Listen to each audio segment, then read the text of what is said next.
important announcement of the week so far. Dr. Professor Larry Amsel, who's an old friend of mine, is, according to the calendar of exile, it's your birthday. So happy birthday, Larry.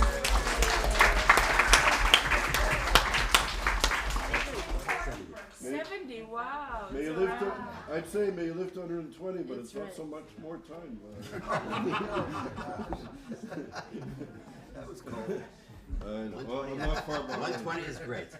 Yeah, you'll take 120. So have a wonderful day with us, and a happy and healthy, successful, peaceful year.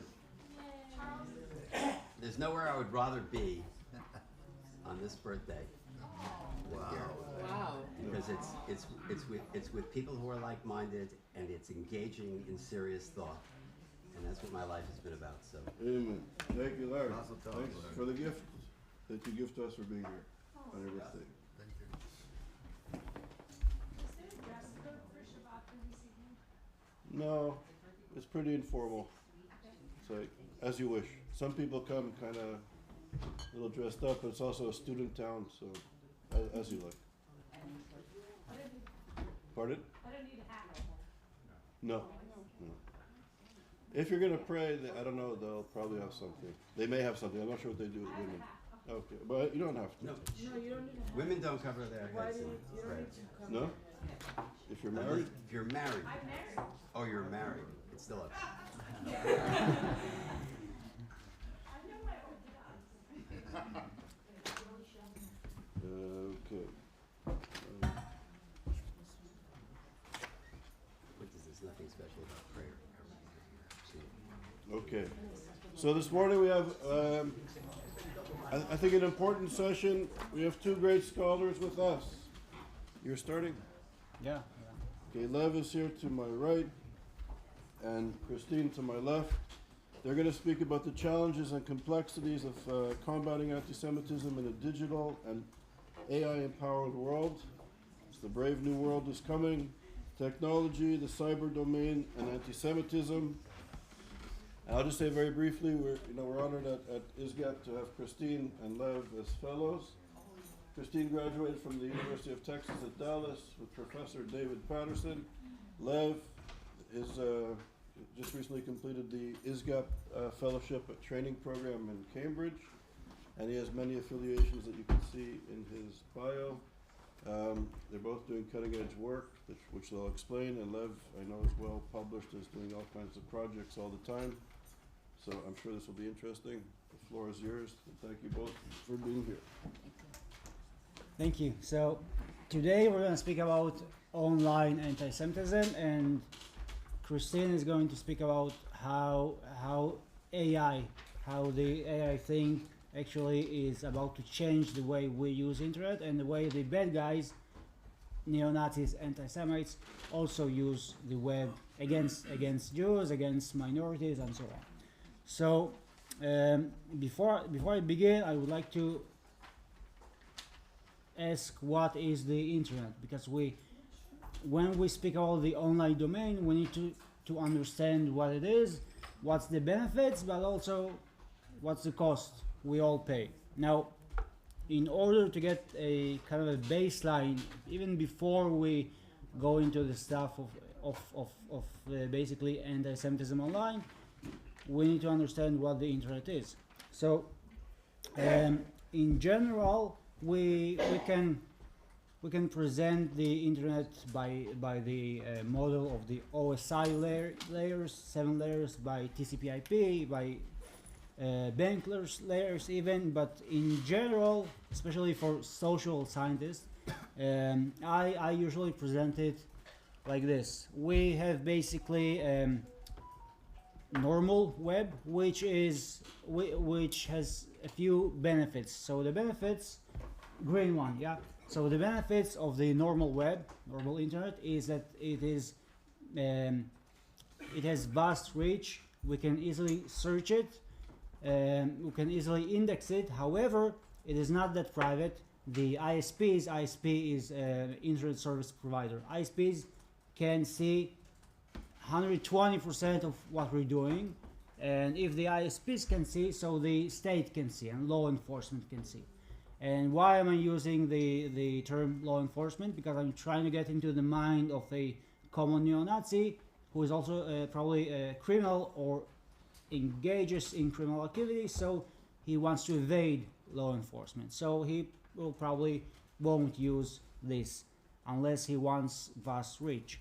Now, on the other spectrum, we have anonymity platforms like the Tor dark web, like secure messaging applications, Telegram, WhatsApp, and so on. And the benefit of such is that the reach isn't that great compared to the usual internet. However, it is very private, very secure, and a criminal, a terrorist, a neo-Nazi will probably find shelter against ISPs, against law enforcement, and against the state. So they do believe that media and the internet as well was created and is controlled by the Jews, but I can assure you I do not control the internet, so I hope it's fine. Yet, but our baseline for the talk is that we have anonymity platforms which will draw in more radical stuff, and we have like normal internet, mainstream one, Twitter, Facebook, YouTube, and so on, which will draw more palatable things. So, in this presentation, I have a lot of examples. Most of the presentation is actually examples. All of the examples are not from third parties. All of the examples were searched and copied by me when I so to speak, go undercover on the dark web or on Telegram and try to infiltrate closed and restricted groups and see what they're doing, what they are planning. So now when we understand what the internet is, and difference between the anonymity and mainstream internet, we also need to point out trends in the past about 20 years, which basically are trends of consumption. We are, and COVID just made it like worse. We are all hooked up to our phones. We get data, information, news, communication, peer-to-peer communication through our devices, through the internet. Now, this means that we are constantly hooked in, and we are constantly using the web. And if we compare such trends to to days before the internet, we can point out maybe to Nazi Germany, where they shaped the hearts and minds of the people with print and with radio, and maybe to things like the Rwanda genocide, where they also used radio, and in the radio speeches they told the Hutu that the Tutsis are cockroaches and they should kill them and so on, and kind of brainwashed them. So the thing is that if we now want to operate a radio station, right, or print something, we need access to like large devices, and we need to know how to use them, and we need maybe editors and those who broadcast and so on. So it's a bit more complicated. So we have gatekeepers. We need to, like, if I want to say something racist on the New York Times in print, I hopefully they won't let me, right? However, the internet is not like that. The internet has no gatekeepers. This is something we have to remember. So in using this, just this, yeah, an iPhone, I am the operator, I am the gatekeeper, I am the editor, and I can say whatever I want. Now, in some states, things I say might be illegal, like Holocaust denial, for instance, in many European countries, in Germany and so on. So the state might want to arrest me, fine me, and so on. So I will probably use anonymity platforms to evade state laws and regulations. In other instances, like in the case of the US, we have free speech, so I can just say whatever I want, unless I incite for immediate violence.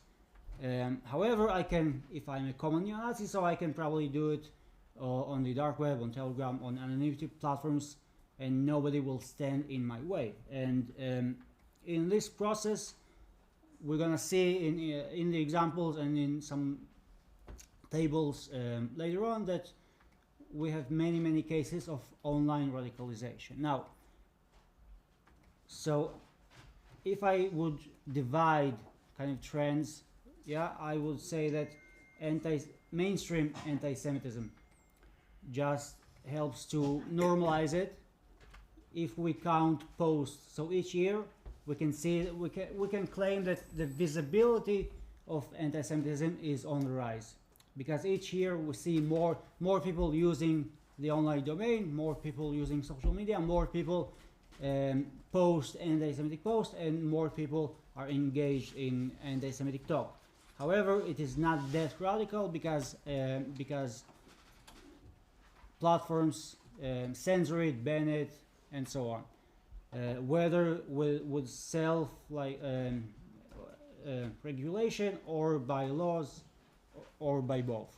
And if we do want to radicalize people, we go to fringe places, to anonymous places where there's no regulation, no monitoring, no counter speech, and so on.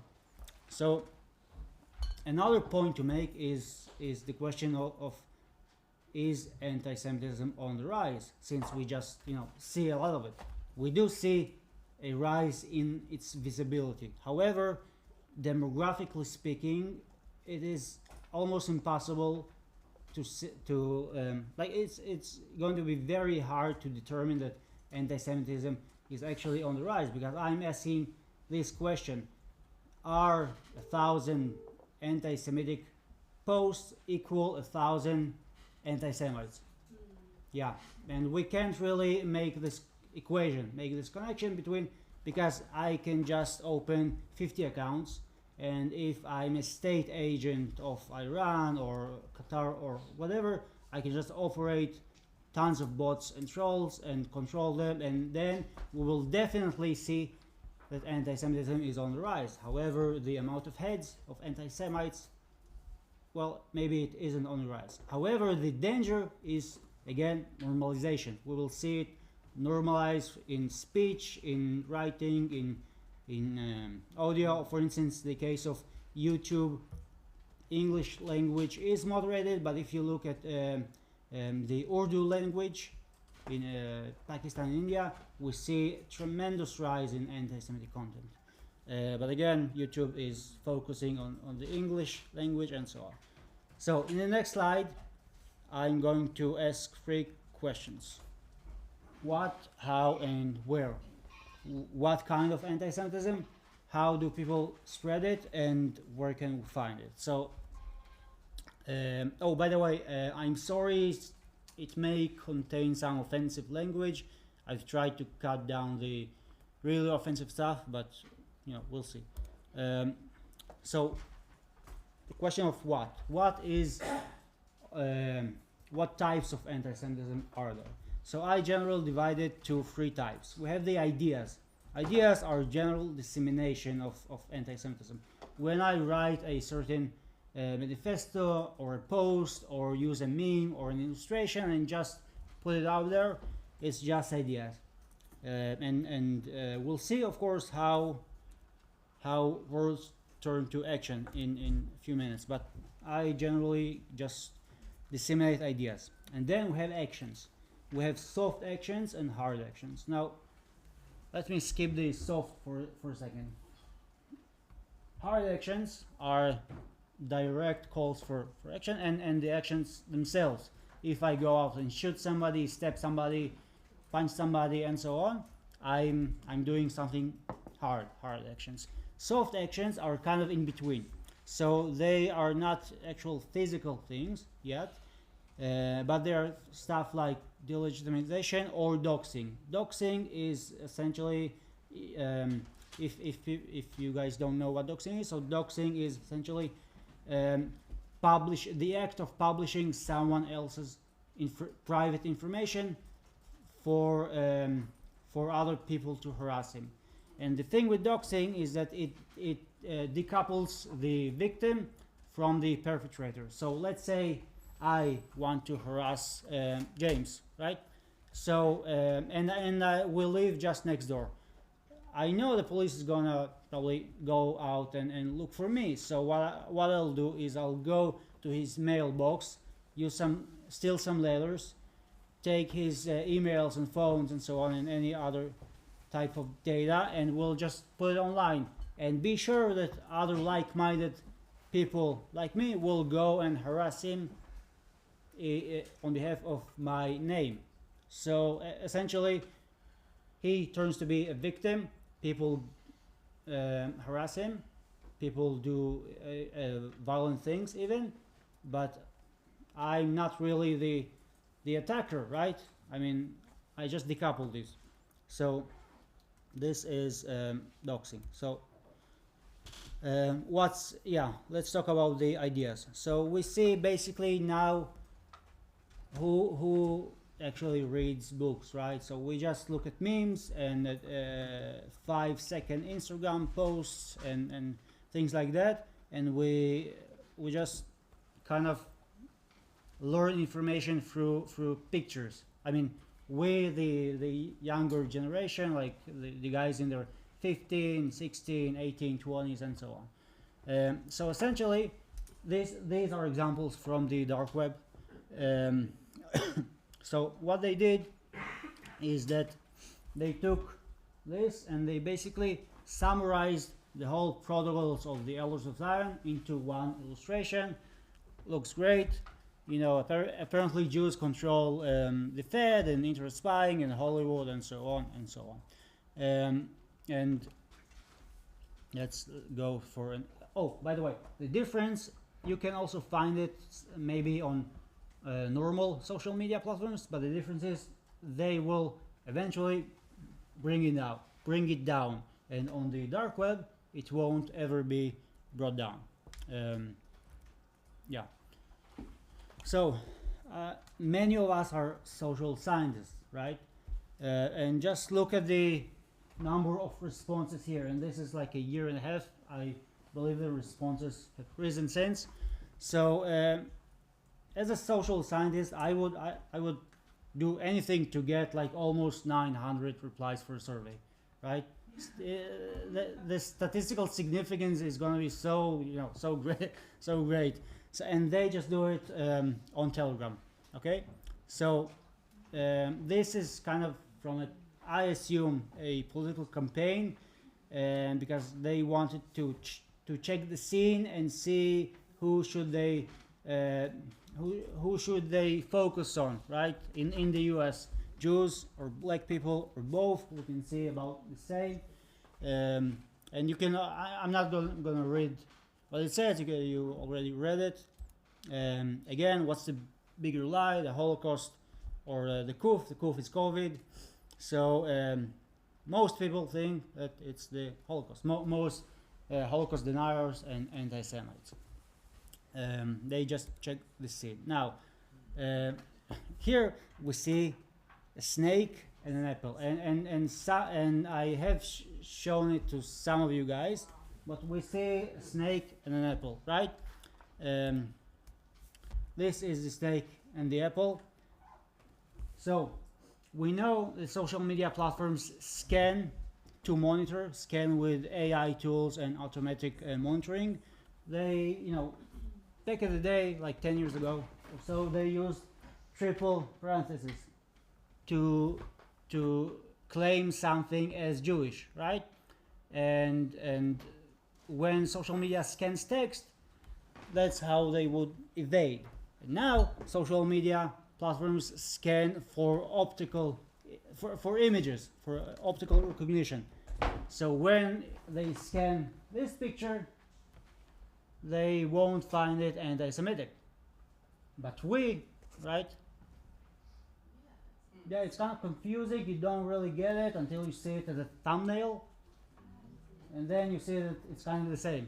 And here, right, this guys on Twitter says only people of culture can see it.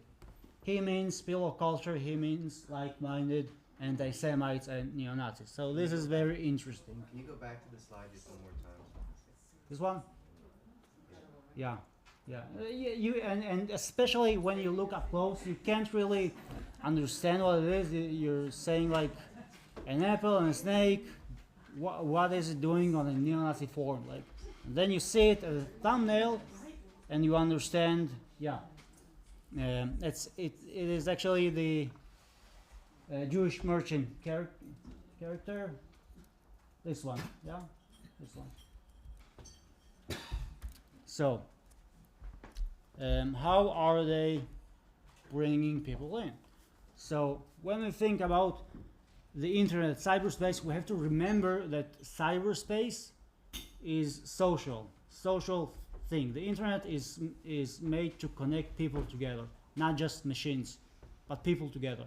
And let's say I'm not that aware, right? And white supremacists in the US or the UK or Europe in general want to show me all of these like crazy groups, crazy information, crazy chats and so on, but I'm not really using Facebook and Twitter, so I don't really see their posts leading to other things.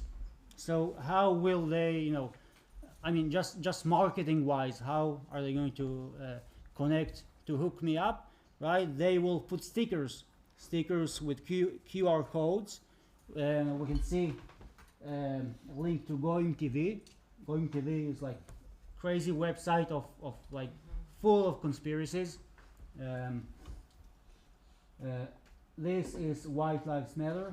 White Lives Matter has a Telegram chat and like I think about 80-90 groups. For each state in the US, for each country in Europe, there's a group chat by White Lives Matter. Okay. How are they also educating themselves? Because, well, we know that they assume that the Jews control the media and the Jews created the internet and the Jews actually spy on the internet, so they know they should use privacy, and it's kind of their way to educate themselves, to evade the state. So you can see that this is a Telegram group with over I think 13,000 subscribers and over a few 100,000 views. And it has a dark website. This address is no longer valid, but they constantly change it. But they educate people on how to be more secure in order to evade the state and thus be more radical. Onion about? What? What was the onion about? The what? The onion. The image of the onion. Oh, the image of the onion is the Tor browser, the dark web Tor browser. Tor stands for the onion route. Tor, yeah. The most successful dark web made by the US, but that's another story to tell. Yeah, It's so a browser, like, yeah. It's just a means of connecting to unregulated. So another again question of how they use also AI, and Christine is going to elaborate more about AI, but basically what they are doing is creating disinformation, misinformation, creating fake news, right, to disseminate among themselves. Now, 10 years ago, I would, if I'm a common neo-Nazi and I want to write some propaganda, I have to spend hours on my computer just typing it, thinking about something, and it all takes days. But now they can just ask ChatGPT to write something, change it a bit, and just disseminate it. So it's turned fake news into like a real danger now. Here's another example of anti-Semitic disinformation campaigns. This is actually this can be found on ISGAP's website as a report. Now, a few years ago, a platform called Project Nemesis came online, and it is registered under US servers, and basically what it does delegitimization and some anti-Semitic stuff about Jews, Israelis, and those who support the Abraham Accords. So if you're asking me who is behind this whole thing, I would assume people who oppose the Abrahamic Accords and oppose normalization between Israel and the Gulf. And again, I don't want to get into too much detail about it, but the report is in ISGAP's website. Now, again, the question of what's there. Let's see about some soft actions. This is doxing. Yeah, this is a doxing post on the dark web. The title of it is Kike family. Kike, we all know what it means, a Jewish family, and the guy who did it wanted to harass a Jewish family, so he posted, you can see all the details here, so he posted a number, the email addresses, the actual addresses, where the kids go to school, banks, credit cards, SSN numbers if you're an American, workplaces, and so on. So soft actions, well, I'm not sure it's right to call it soft, because the danger is very much hard, not so soft. And this can be found throughout the online medium. Now, in normal social media platforms, the internet and so on, if you go to the police and report it, they will try to take it down. This is on the dark web, so they just can't take it down. That's the difference. Let's talk about hard actions, calls for actions.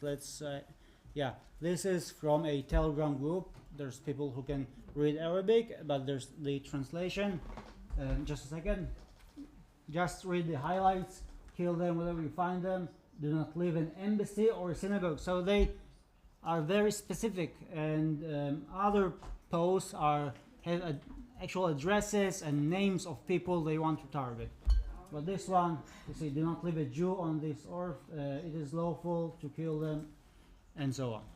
Yeah, you wanted to ask something? The last slide, you might have said it, so my apologies if you did, but why if it's on the dark web can they not take it down?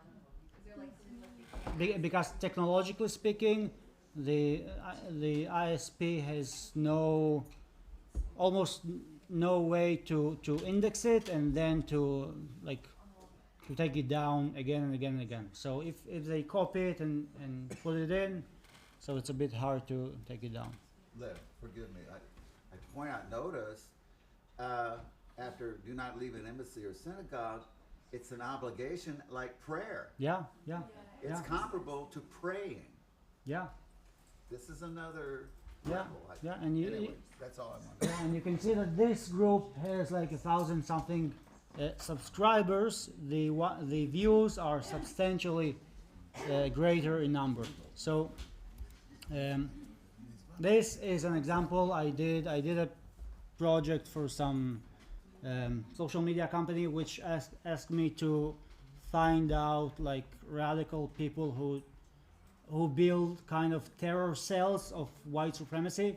So this Telegram channel group is no longer. You see that account deleted account. So what essentially this guy did is to open up a secure private Telegram channel, not open to anybody, not known to anybody. I kind of had to go through several stages until I gained their trust and they let me in. And you can see I highlighted again, they are talking about specific things. Target your local synagogue, Jewish museum, federal buildings, and so on. Have many choices, and so on and so on. the voice messages are also. I think that this is actually kind of a foreign campaign because this guy sounds a bit Russian, but I'm not sure.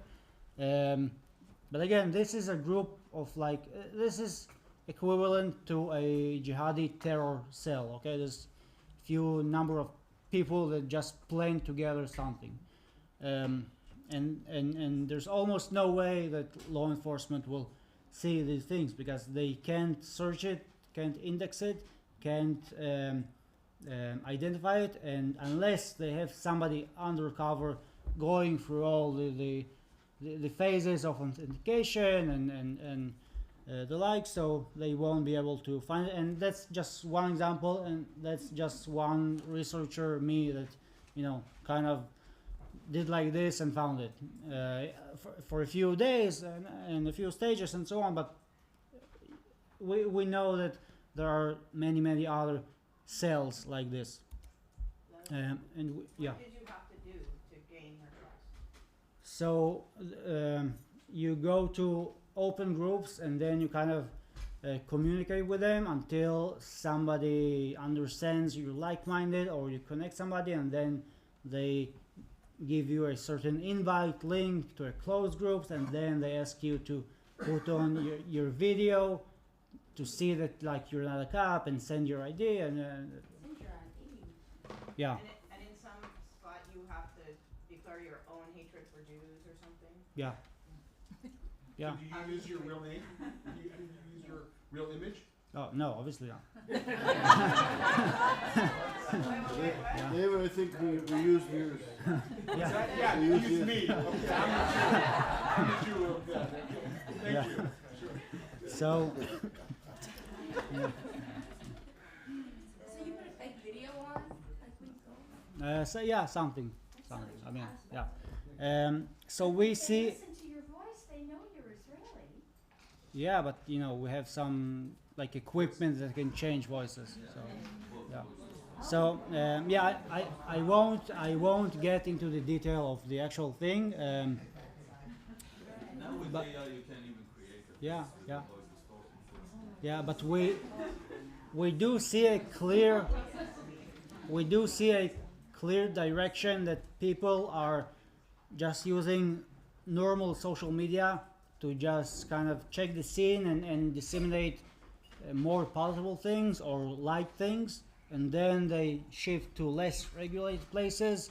It's called alt-tech, and then they go to more anonymous places. And is hate speech present on all of them? Yes. The difference is moderation and regulation. Here, eventually, they will take it down, right? They will censor hate speech, but here they won't, because well, technically they can't, and since the highlights are mainly on Facebook, Twitter, YouTube, and the like, so they won't use resources. I mean the state and other social organizations. The direction is clear. And why did I write back and forth? Because this is, for instance, an example of the dark web. And so it's kind of a web of spider, a cross-platform thing. So here, this is a dark website. However, they do post links to Telegram channels, to alt-tech, which is Odis and so on, to Going TV, obviously, the favorite, and so on. And you can see that it says the Holocauster. Yeah, so they also joke about it. And this is, and on alt-tech platforms, they will also post links to Onion website, to dark web websites. Another thing that, yeah. Is the VPN built into Tor? To Tor? Yeah. Tor is like a tremendous line of a lot of VPNs. So there's like 5-6 VPNs, some of them secure and encrypted. So if I'm going to google.com, so Google sees my address, I know their address.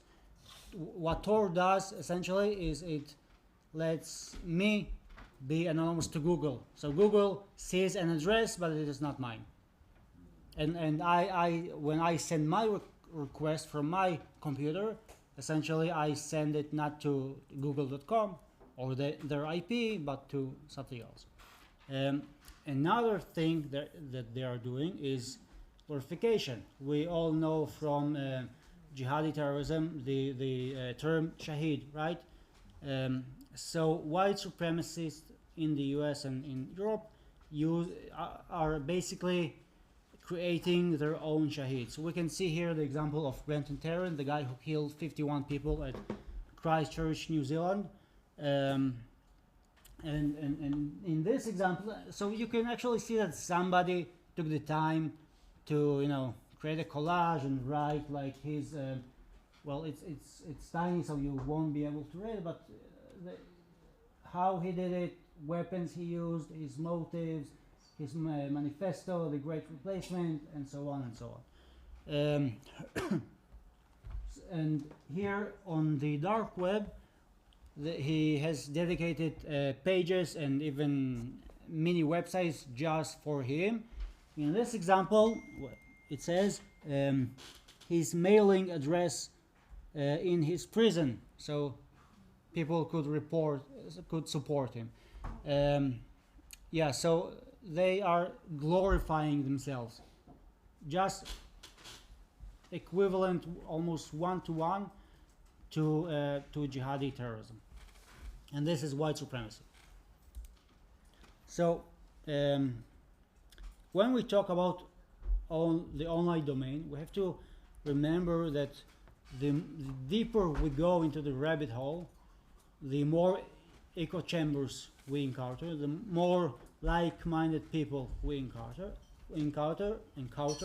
and that way we basically radicalize ourselves. Now, if we speak about stages of radicalization online, so we can see that the mainstream media. In the mainstream media, we can I'll begin it differently. When people are getting radicalized, they go through several psychological stages. First one is that I'm identifying or being exposed to a certain idea. Second one is that I'll accept it, because if I won't accept, let's say, racism, I'm not going to be radicalized, right?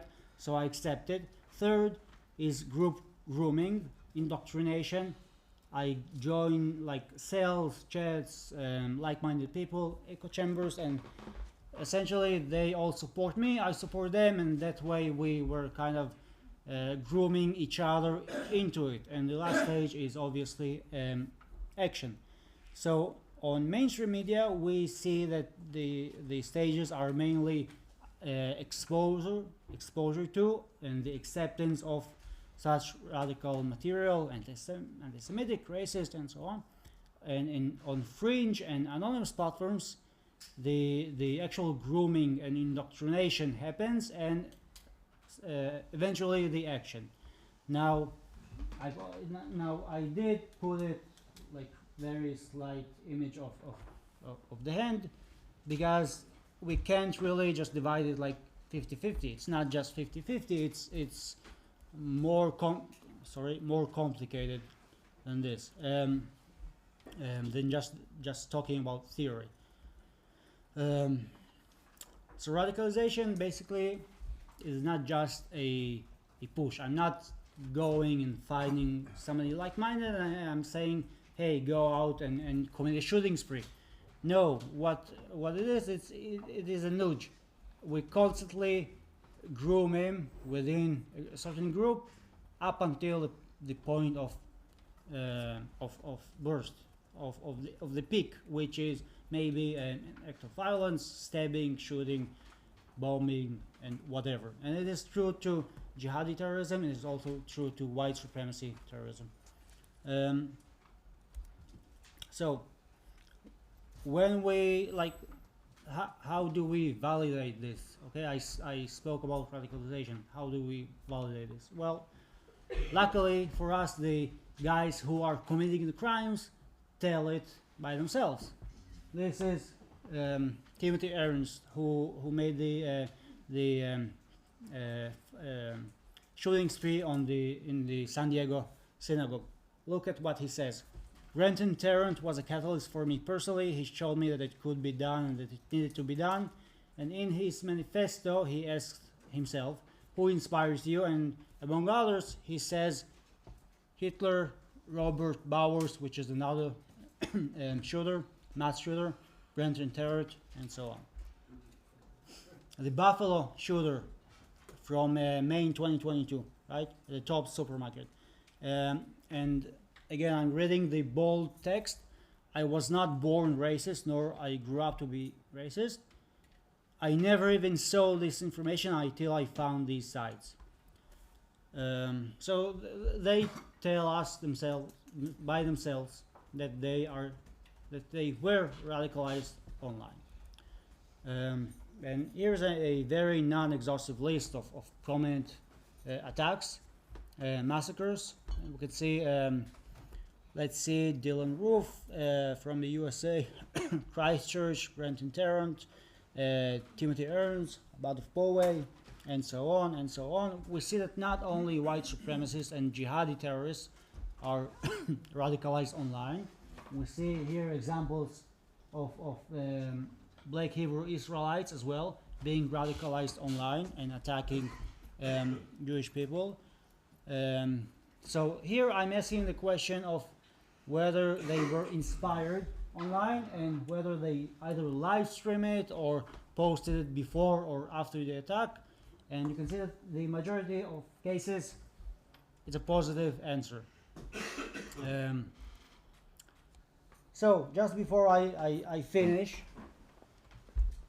what should we do? What can we do? So who should we blame? The one disseminated the thing, the material, or the ones who pull the trigger? It's a complicated question. Legally speaking, socially speaking, how could we? I mean, yeah, we can just close the internet, shut it down, and that's it, and not allow for free speech. But how can we actually regulate cyberspace and AI, for instance, and to not allow online radicalization and not allow for the dissemination of anti-Semitism? And we know that it's not just about differences between social media platforms, it's differences between countries, states. So, for instance, China and Russia, they have their own social media platforms, their own laws. The regulation there would be different from US regulation or European one, and so on. And it might be that law and regulation is incompetent, it's useless, because we see that they use anonymity platforms, cryptocurrency, and so on. So I'm asking, where should the focus be? And we have a few questions here. I'm sure you all have some other questions, and I obviously don't have all the answers, and hopefully we can all work on this together. Thank you.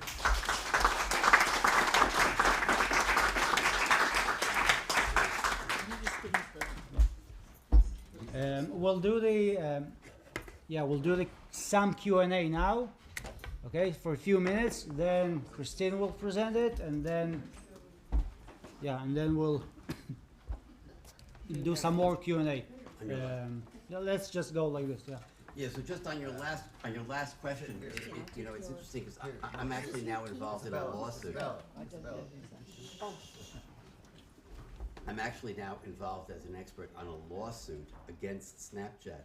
Some people have doubts about this, but the law firm that I'm working with, and the case is going forward, accuses Snapchat of being the responsible person. It's not an anti-Semitic thing, but it's just a girl being beaten, really beaten badly, by other people who were beating her with the purpose of putting it on Snapchat.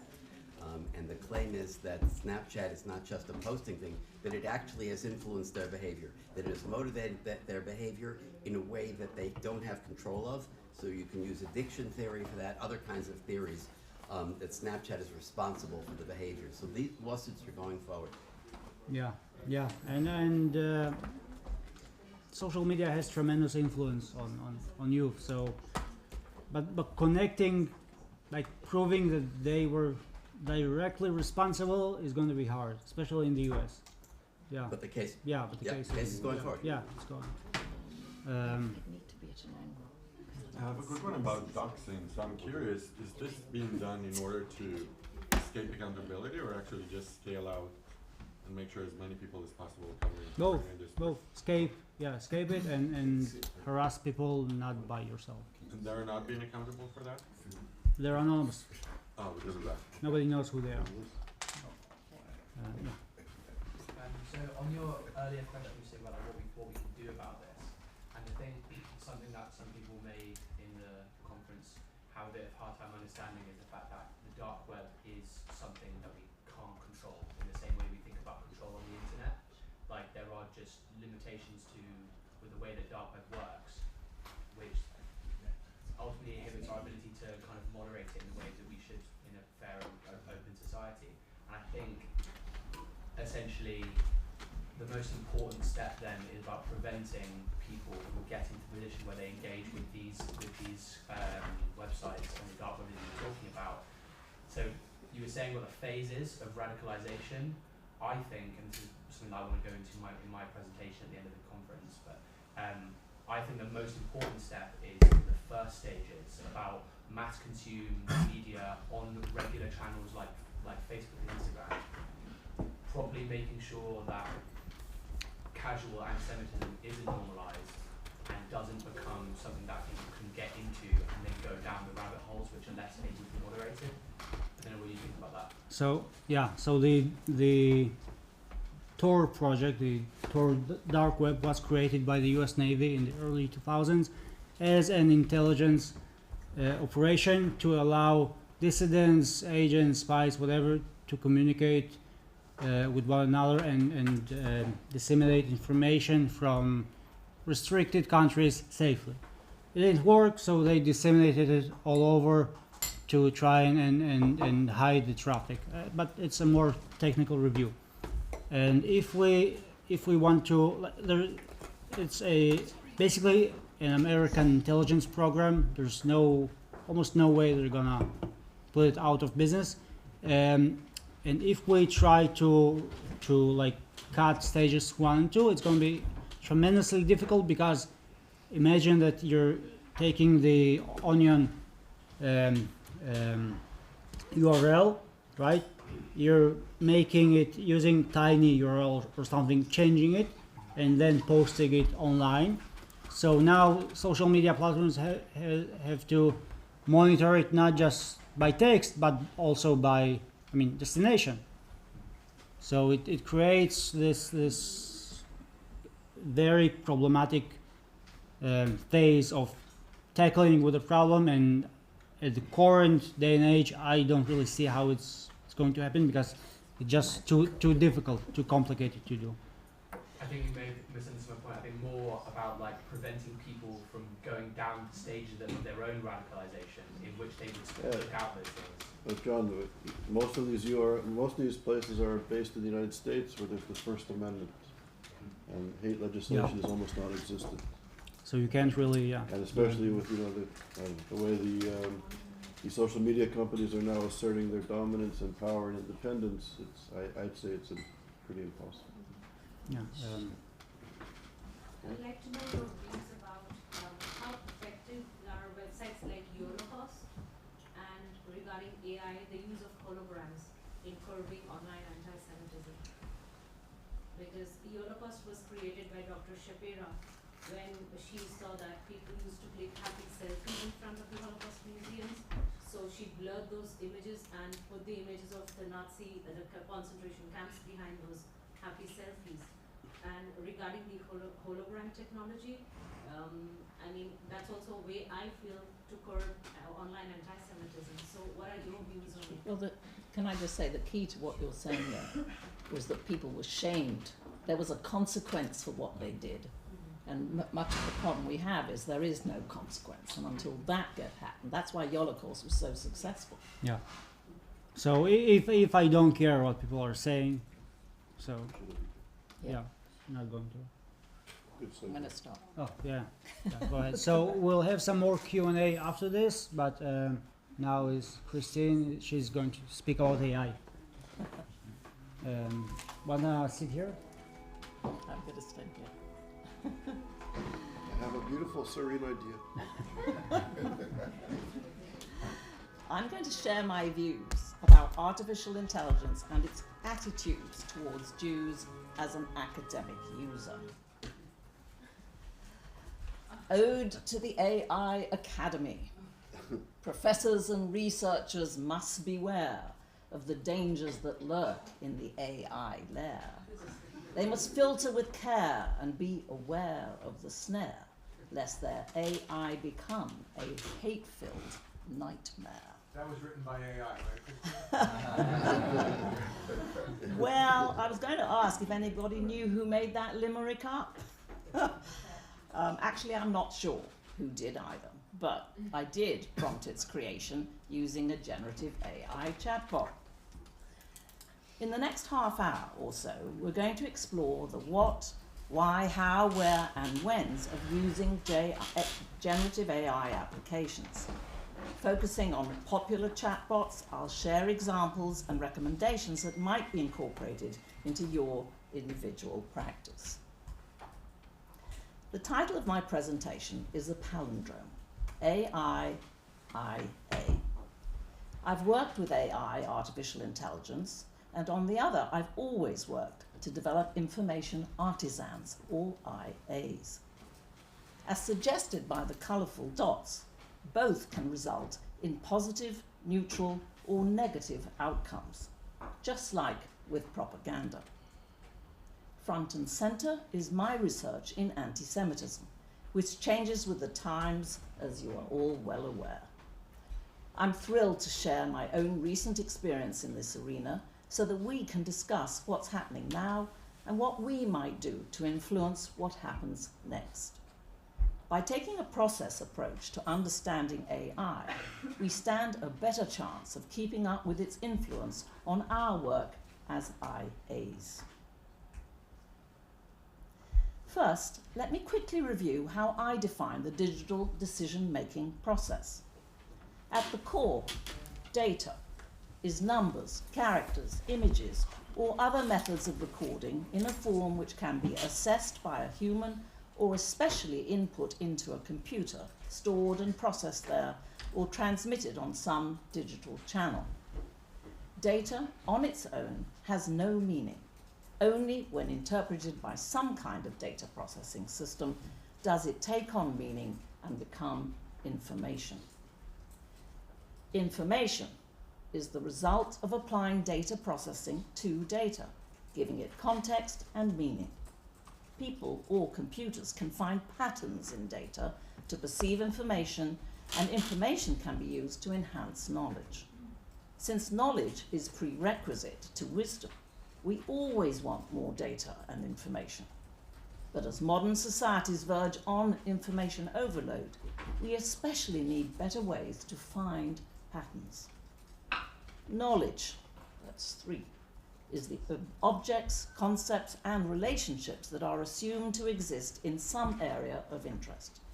Knowledge differs from data or information in that new knowledge may be created from existing knowledge using logical inference. If information is data plus meaning, then knowledge is information plus processing. Wisdom, 4. God grant me the serenity to accept the things I cannot change, courage to change the things I can, and the wisdom to know the difference. Wisdom is the quality of having experience, knowledge, and good judgment. And finally, action is the fact or process of doing something, typically to achieve an aim. What's important to keep in mind when we talk about the digital realm is that the human must work with the machine and vice versa for things to work out as hoped. That's why you're hearing so much about the ethics of AI right now. Especially besides the obvious acronyms, these two items are actually quite similar in ways, but the nuance of how they differ is what I want to focus on today. It's tricky to discern, but it matters. So let's break down the terms. On the machine side, artificial means made or produced by human beings rather than occurring naturally, especially as a copy of something natural. Intelligence means the ability to acquire and apply knowledge and skills. Put those together and you have what we're calling AI, the theory and development of computer systems able to perform tasks that normally require human intelligence, such as visual perception, speech recognition, decision making, and translation between languages. On the human side, information refers to what is conveyed or represented by a particular arrangement or sequence of things. Artisan refers to a person or company that makes a high quality or distinctive product in small quantities, usually by hand or using traditional methods. So, as an information artisan, or IA, this is a skilled thinker who resolves uncertainty by processing data in the context of each unique situation and combining it with knowledge and experience to create a functional understanding of real things or abstract concepts that can be judged and may lead to action. That's a rather lofty goal for anyone. Yet the challenge remains that AI has gotten ahead of IA very quickly. Generative AI can now be used to generate text looking at text. Content creation, which includes composition, text summarization, historical interviews, and question-answer sessions so far. Gartner, a technological research and consulting firm, considers the current major players at the foundation of generative AI to be Google, who has a portfolio of large language models, each with different strengths and weaknesses, including Palm, a multimodal model capable of processing and understanding images, code, and other types of data, and Bard, a pure language model only trained on text. They are embedding their generative AI technology into their suite of workplace applications, which immediately gets into the hands of millions of people. Microsoft and OpenAI are marching in lockstep. Like Google, Microsoft is embedding generative AI technology into Bing and its other products, but it does have a first mover advantage and buzz of ChatGPT on its side. Amazon has partnered with Hugging Face, which has a number of large language models available on an open source basis to build solutions. Amazon also has Bedrock, which provides access to generative AI on its cloud via AWS, and has announced plans for Titan, a set of 2 AI models that create text and improve searches and personalization. IBM has multiple foundation models, including Watson, and a strong ability to fine-tune both its and third-party models by injecting data and retraining and employing the model.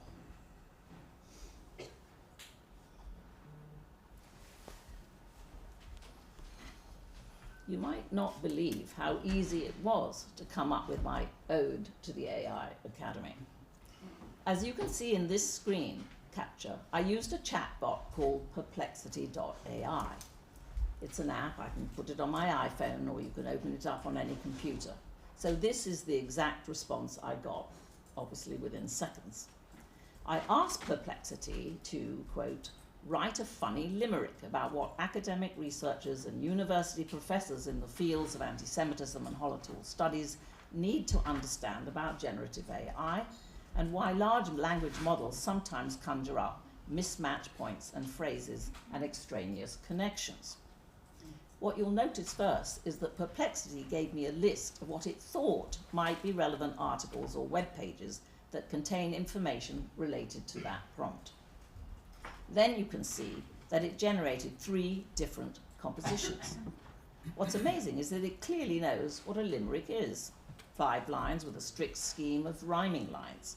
And it was able to create not just 1, but 3 or more with different tones and different ideas from my prompt. The Holocaust was the first, generative AI was the second, and the last, it cued in on professors and researchers. And that's the one I like best, so I didn't bother to ask it to write more variations, even though I could have gotten other examples.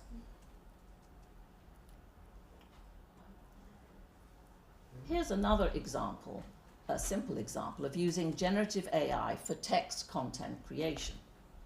My colleague Rebecca asked ChatGPT to summarize each of the original protocols in 100 words or less. Indeed, the language in the protocols is dated and difficult to read. The chatbot did a surprisingly good job of modernizing the text and creating a readable, succinct summary that can easily be understood by most people, as evidenced in this example of Protocol 1. In addition, when she asked it to process Protocol 3, she was shocked to see the text highlighted with the warning messages that, quote, "This content may violate our content policy." It's a good thing that the early version of ChatGPT aimed to recognize hate, hateful symbols, negative stereotypes, comparing certain groups to animals and objects, or otherwise expressing or promoting hate based on identity, harassment, mocking, threatening, or bullying an individual, violence, violent acts, and the suffering or humiliation of others, and so on. You may have seen my flashpoint that was recently posted on the ISGAP website. It details an historical interview I had on Hello History, which uses ChatGPT. In this case, I reviewed publicly known facts about Henry Ford to help identify a thoughtful line of questioning. Any answer would give me an immediate indication of how much and whether at all I could trust this chatbot to provide accurate statements. The virtual Ford's response to my first interview prompt immediately revealed that GPT supported and applied the same propaganda displayed in the protocols, craftily disguised as cover for Ford's widespread distribution of the protocols. So I'm going to ask the question, and I'm going to point at 4 gentlemen to read out Ford's response. So, I asked Henry Ford, what did you mean when you said about the protocols of the Elders of Zion that they fit the moment? He answered, Charles, can you read that? I saw the protocols as a cautionary tale of how groups in power can manipulate and exploit others. I wanted to make sure our society was built upon moral principles of equality and fairness rather than manipulation and selfishness. This is why I supported its widespread sharing here in America. My follow-up question used his own words as proof of his anti-Semitism. Ford emphatically denied my accusation, reverting to clever language in his response, suggesting that GPT algorithm might be biased against Jews. Avoiding my question, he generalized his response to not have to identify any incriminating specifics. In fact, this sort of political bias is running rampant in AI-trained models. I asked, you did know that the protocols of the Elders of Zion was a fraud, yet you went ahead and widely published them. You are an anti-Semite for sure, are you not? Would you like to give that? Absolutely not. I was never an anti-Semite. I saw the protocols as a warning against powerful elites taking advantage of society for their own interest, and felt that this message should be widely shared to ensure that our society was built upon principles of fairness and equality. The third interview question was constructed to encourage the virtual Ford to prove he was not anti-Semitic. GPT could only produce the fallacious argument that because Ford worked with Jewish people, he could not be viewed as anti-Semitic. This response shows how important it is for everyone to evaluate actions and statements rather than focusing on one aspect of a given behavior. So then I asked, what are the sources you are referencing that say you are not anti-Semitic? Would you do the next one? He answers, I have personally always strived to treat everyone with respect and dignity regardless of their background. I have always spoken out against racism and bigotry in any form. Furthermore, I believe that my own actions demonstrate my stance on this issue. During my lifetime, I worked with many Jewish people, both in the workplace and in my philanthropic endeavors. the Ford persona's answer to my final interview question was the coup de grace on my growing suspicions about the high level of political bias in the training data being accessed, and potentially also in the algorithm itself. Upon further probing, this final question hinted at GPT's predisposed tendency to minimize a prominent businessman's anti-Semitic behavior. According to OpenAI, the data training set included the widely used Wikipedia, which is a recognized source of biased information against Jews. Finally, I asked, if you worked with many Jews, how can you then go ahead and publish the most anti-Semitic treatise of all time? He said, would you read the last one? I do not support the content of the Protocols of the Elders of Zion, which I have read and found to be highly inflammatory and containing false information. However, I do choose to publish it to allow others access because I firmly believe in freedom of speech and an open marketplace of ideas. As a result, I felt that publishing it was necessary so that everyone could be informed on both sides and draw their own conclusions without censorship. That might be close to what Henry might have said with the benefit of hindsight, but this famous photo shows him celebrating his 75th birthday by accepting the Grand Cross of the German Eagle, the highest Nazi award to a foreigner, and the wisdom to know the difference. For anyone who knows anything about the Holocaust and anti-Semitism, this ought to incite a frenzy of cognitive dissonance given the simulated conversation I just shared. A BGR report confirms my suspicion, quote, millions of people have interacted with the AI-based chatbot ChatGPT since its debut back in November of 2022, resulting in some pretty impressive examples of what this new digital tool can do. Unfortunately, though, not all of its abilities are praiseworthy, like, for example, the way ChatGPT displays pretty overt political bias. That's, of course, to be expected to a certain extent. An AI program is only as politically neutral as the humans creating the models behind it. Nevertheless, political bias in an AI system like ChatGPT actually matters a great deal. My cursory exploration of historical figure interviews corroborates the potentially dangerous outcomes of the uninformed and or unassuming public's acceptance of computer-generated content. While it may seem extraneous, the reality is that generative AI in any flavor is changing the ways in which we live, work, and play, whether we realize it or not.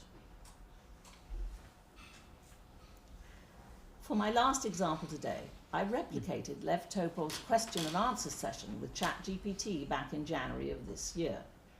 His exploration is detailed in a blog post in the Times of Israel. This gave me a baseline to compare responses to the same questions in both ChatGPT and Bard this July. These are the 6 questions he asked.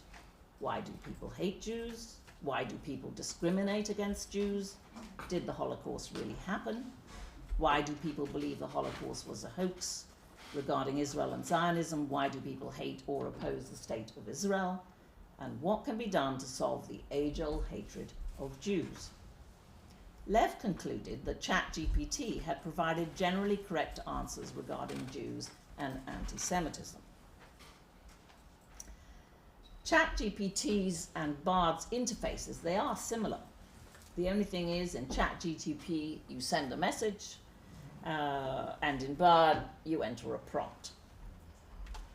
I studied multiple responses for both bots to the exact same questions that Lev asked ChatGPT 6 months before.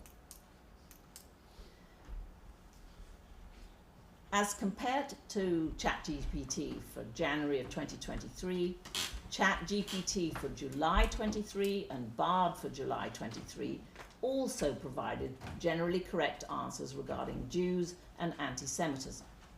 But in July, both ChatGPT and Bard provided additional educational suggestions and more specific commentary on the Israeli-Palestinian question.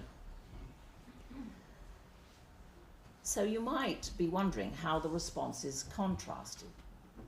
Coming back to my point about the datasets that are used to train AI bots, it's probably because Bard is powered by a different language model than ChatGPT and uses different sources of data to construct its answers. And this means the rival chatbot doesn't always approach the question it's asked to respond to in the same way, which makes the Google Bard versus ChatGPT head-to-head all the more interesting. And these sorts of hidden and overt nuances will continue to change as the tools and technologies continue to evolve. But don't despair. I was thrilled with the questions asked after I presented my virtual interview with Henry Ford at the annual Scholars Conference on the Holocaust and the Churches earlier this spring. These might give you some ideas to ponder with your department or office mates.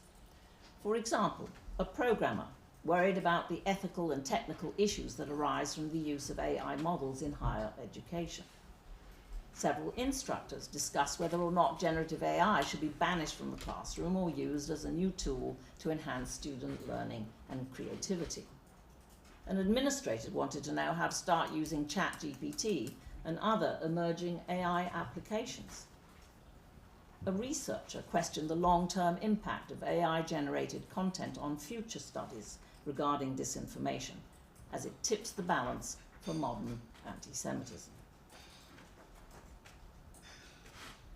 In conclusion, if you want to find out more about AI in general, I recommend this very short introduction to artificial intelligence by Margaret Bowden. My investigations led me to draft this list of points to help me evaluate AI tools.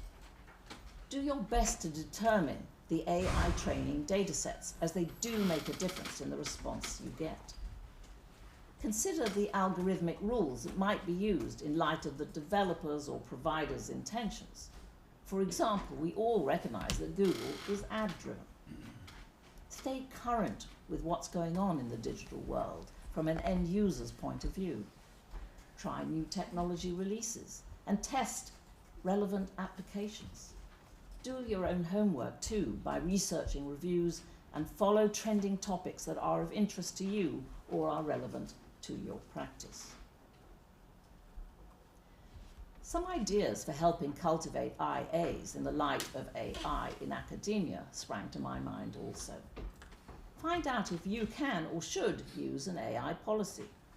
This is what Steve Jacobs and his students at the University of Alabama collaboratively developed. Quote, "I certify that I have not used ChatGPT or any other AI tool or app in the writing of this research paper other than as a background informational source and cited in my bibliography." End quote.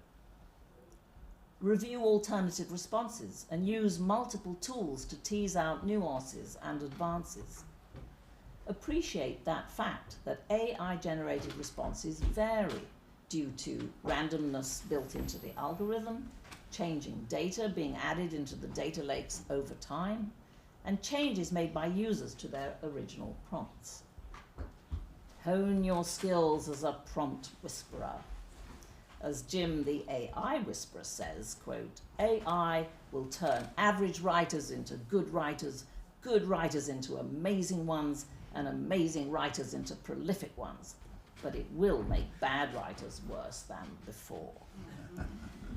If you're not familiar with Warren Berger's work, I highly recommend A More Beautiful Question, The Power of Inquiry to Spark Breakthrough Ideas.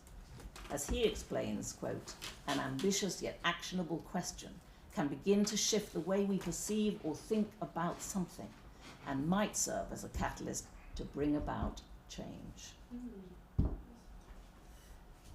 And finally, as Malcolm Gladwell explains, little things can make a big difference.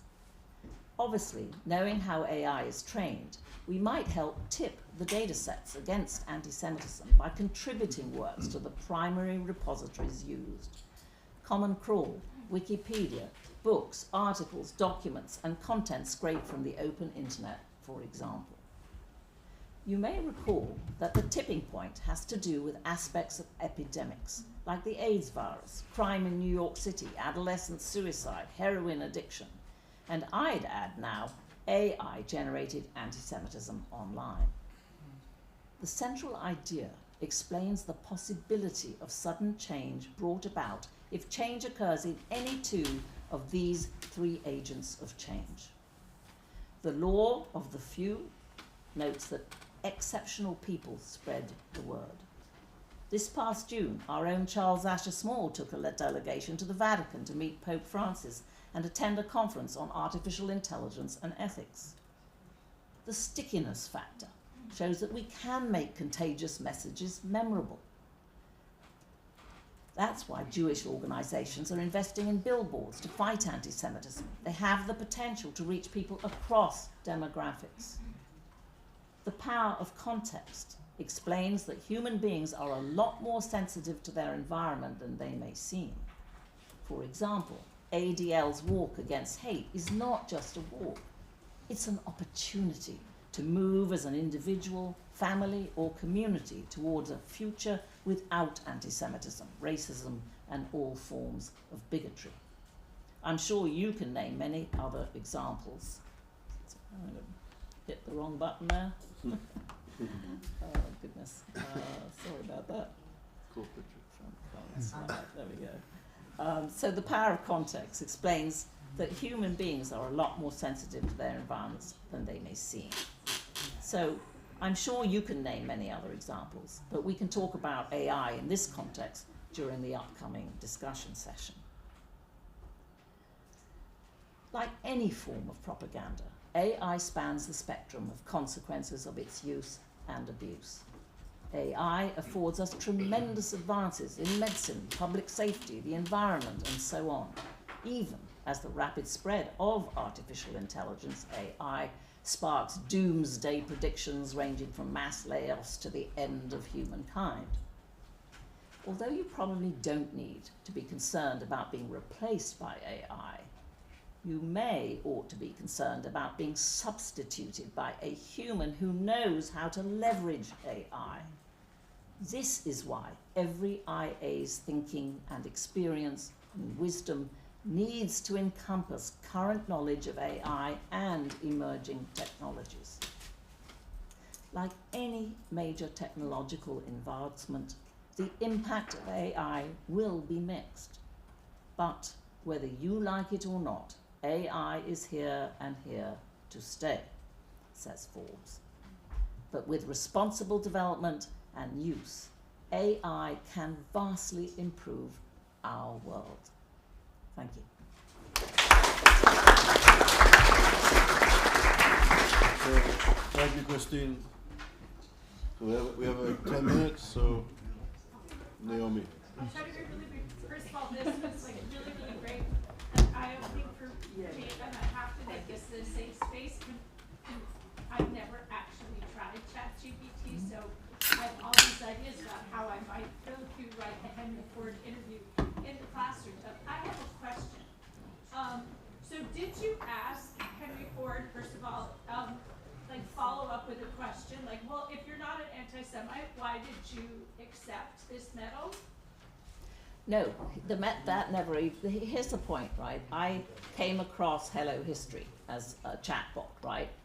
And so I looked at who I could talk to on this, right? And Henry Ford's name came up, right? Right, but I guess what I'm wondering, like looking at this, because I don't know enough about this, I was thinking, well, is Henry Ford in history supposed to be answering the way Henry Ford would have answered?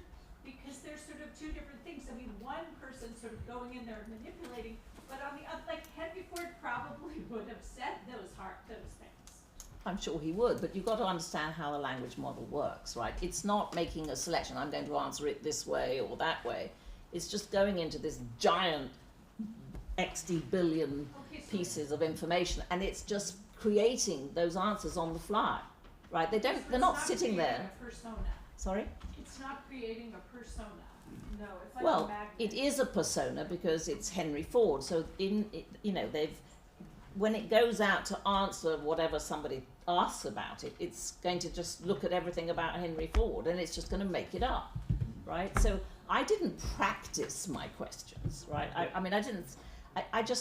I was so taken by this, and I thought, well, I must ask him something, and it was just actually very spontaneous, right? So after that, actually, I went to have a conversation with Napoleon Bonaparte, and I asked him, I said, now, what have you got to tell me about Maurice Joly? So Maurice Joly is the French individual who hated Napoleon, and he wrote a whole treatise on the devil and in a discussion with Machiavelli, and eventually he was imprisoned for that, right? And that became the biggest base of what went into the protocols. The Russians police got it in Paris and took it back to Russia and so on. But the reason I bring this up was when I started that conversation, I asked him what he had to say about Maurice Joly, and he said, oh, he's a lovely fellow, yes, he's wonderful. And I said, really? Don't you remember you imprisoned him? I said, that's not a very good answer, could you try again? And he says, oh, I'm so sorry, I see you've done your homework. So I mean, you just, I promise you, there are so, perplexity.ai, which is another chat thing I use. Personally, I like that on my phone because it's so simple. And it just says, ask anything, and it also has a little thing so you can talk to it. And it's not going to bite you.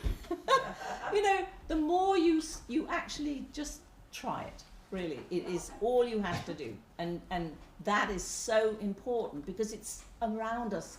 And if you don't try it, you're going to have no idea what's going on with what your students are up to, right? But also, you'll act, the most thing I found that's really important is to start with something you really know so that you can pick up on what it's saying, right? Because otherwise, if you know nothing about Henry Ford, he sounds rather plausible. I found that other photo of him getting the Grand Eagle Prize, and I thought, never mind. So there you go. Don't be afraid. Just dive in. Marilyn. I'm wondering if either of you have good resources to recommend for anti-Semitic based bias in Wikipedia, because of course that is our students' most beloved source. Well, there's a very important paper that specifically focuses on essentially proving how biased the editors are in Wikipedia when in discussing anti-Semitism, in bringing that up in that way. So I can give the reference. I will be happy to share. The slides have got a lot of links on them, and I'll happily share them with people, so you won't have to scribble. Now, I will just add recent paper by Jan Grabowski. He wrote how editors are editing biased and false information into Wikipedia, and then people consume it and they assume it is real. It's about Holocaust denial. Yeah. And when you read it, it kind of, it's not just entire lies. They use real names, real dates, and so on, but they do it in a manipulative way, so people will be educating themselves through Wikipedia to deny or distort the Holocaust. Can you put those in WhatsApp? Yeah. So we have like a minute left. Any questions? Denise? Are there any resources that you recommend, that you suggest, that you support as to find that surface and basic information? Like she said, that students typically like to go to Wikipedia first. Where would you say to go first? I know there are tons of textbooks that we could send them to, but if a student wanted to just kind of get some quick information and not go to Wikipedia, is there another resource? Listen, it's not a question of not going to Wikipedia. Wikipedia is really good for a lot of things, a lot of fact stuff, right? But whether the facts are are going to be correct or accurate or non-biased in particular domains, such as the ones we are here to discuss, that's another story. So actually, you know, and here I'm putting on my grade school teacher hat. I used to teach middle schools and so on. And I think that actually giving an exercise to go and find find examples and then discuss and say what you think, the student, think about how that is positioned, right? Because then you're actually making a positive effort. It shows that they can use something. You cannot say don't use Wikipedia. I would never say that. That people have to be so much more aware of the bias, and they have to look for it. But if they can find it, then they're going to stop. Then they'll say, "Oh, I can find more like that," right? So okay, then now how do you then find one that's done effectively and make a comparison? There's so much one can do to help students really embrace it, but embrace it with care and thoughtfulness. I'll ask you a little more one-on-one, but just a preview of what I'm going to ask about. To the layperson like me, perhaps, how would I be able to recognize manipulative or biased language? So I'll ask that later. That's a good question. How? Yeah.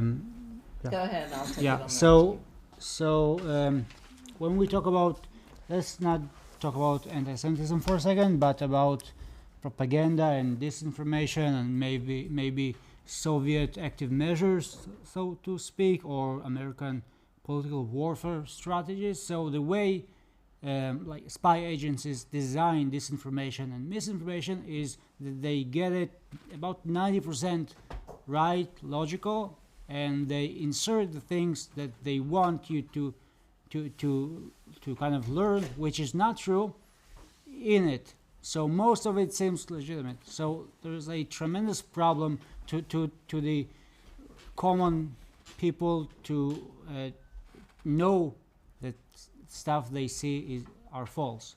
So this is and it's all about online orientation and knowing which sources to use. Like, so you can say don't go to Wikipedia, but do like a slightly harder job and go maybe to Google Scholar, right? Search the topic.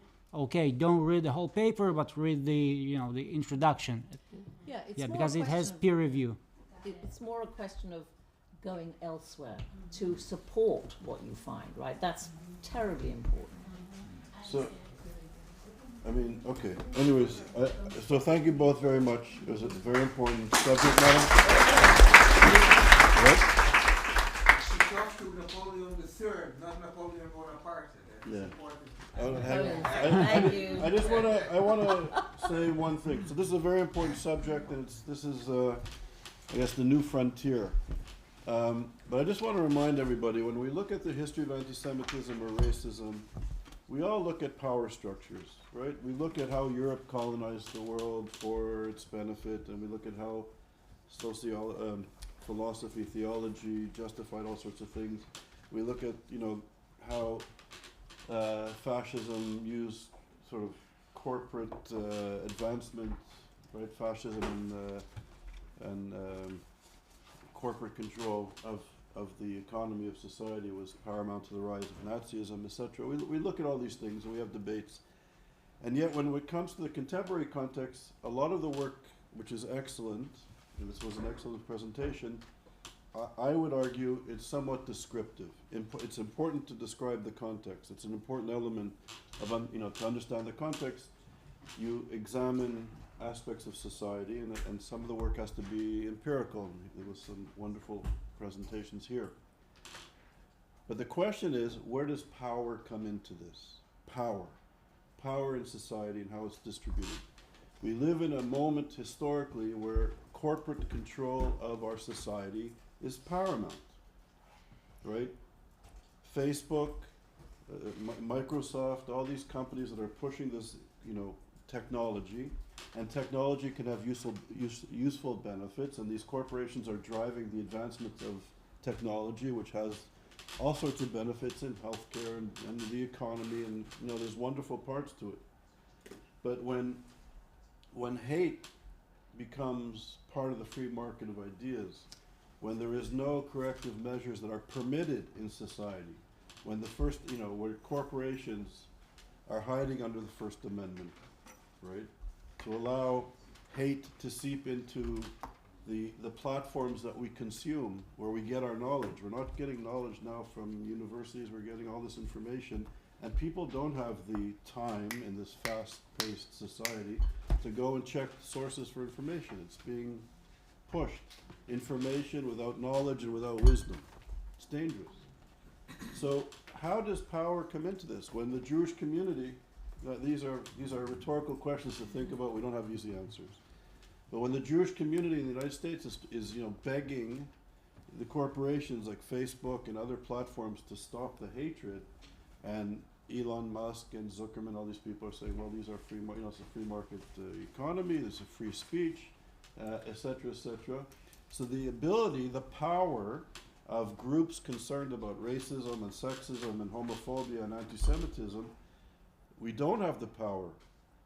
We don't have the power to make much of a difference in this context, especially when all these domains, or most of these domains, are based in the United States because of the First Amendment. In countries like Canada, Germany, Israel, and France, and other places, there are some limitations on free speech when it's targeting, inciting hatred. But the power of ISGAP is something I The do power want of to ISGAP, address. boy. Against Microsoft. Just hang on, And give me a chance. No, No, I'm serious. I trust am. me. I went to the Vatican, as you said, and there was a group of rabbis from Israel and imams from the Middle East. There was like Muslim Jewish people, a few scholars and professors of ethics were there, and the president of Microsoft and Google and all these all these leaders of industry were there. And the gap in the room, first of all, of understanding the implications of AI, we don't, the people that were supposed to be there, on the moral side of things, we didn't know what we were talking about. We don't know. The gap, it's so, these are very serious challenges, and I would argue if you want to fight or understand issues, the dynamics, the processes of socioeconomic, political processes, power plays a key role in this. And how, as scholars, do we understand the evolution or the development of corporate power and the rights of citizens? And are there contradictions in this in our society? It's a question, but I think very important to understand.